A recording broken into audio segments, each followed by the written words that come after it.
যে বিজেপি একটা দল যে দলটা ভারতের সংবিধানে বিশ্বাস করে না, কারণ আমাদের ভারতের সংবিধানে বড় বড় করে লেখা আছে ধর্মনিরপেক্ষ গণতন্ত্র। বলছে বিজেপি সংবিধান মানে না। কারা বলছে? অবাক হই। কারা বলছে? যারা বলেছিল ইয়ে আজাদি ঝুটা হ্যায়, যারা বলেছিল নেতাজি তেজোর কুকুর, স্বামীজি ভণ্ড সন্ন্যাসী, রবীন্দ্রনাথ ঠাকুর কি যেন বুর্জোয়া, হ্যাঁ তারা বলছে। কারা বলছে?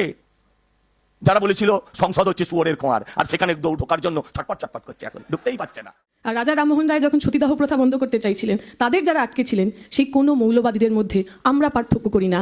আপনারা একটা পক্ষের মৌলবাদীর পতাকা নিতে পারেন, আমাদের কাছে দুজনেই সমানভাবে পরিত্যাজ্য।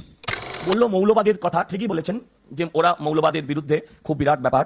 আমি বলছি ওরা মৌলবাদিতার বিরোধিতা করে এরম ভাবে যে ধর্মতলায় দাঁড়িয়ে বিকাশ ভট্টাচার্য আর মোহাম্মদ সেলিম গরু খাবে, তার নাম হচ্ছে ধর্মনিরপেক্ষতা। প্রকৃত ধর্মনিরপেক্ষতা যদি দেখাতো, তাহলে সেলিম সাহেব যদি শুয়োর খেতেন আর যদি বিকাশ ভট্টাচার্য গরু খেতেন, তাহলে বুঝতাম এটা প্রকৃত ধর্মনিরপেক্ষতা। এসব মুখোশ আমরা অনেক দেখে নিয়েছি। ওদের দলের লোক ছিল হরগোবিন্দ দাস, চন্দন দাস, মুর্শিদাবাদের বুকে খুন হওয়া। সেই খুনিদের হয়ে আদালতে দাঁড়িয়েছিল ওদের দলের নেতারা।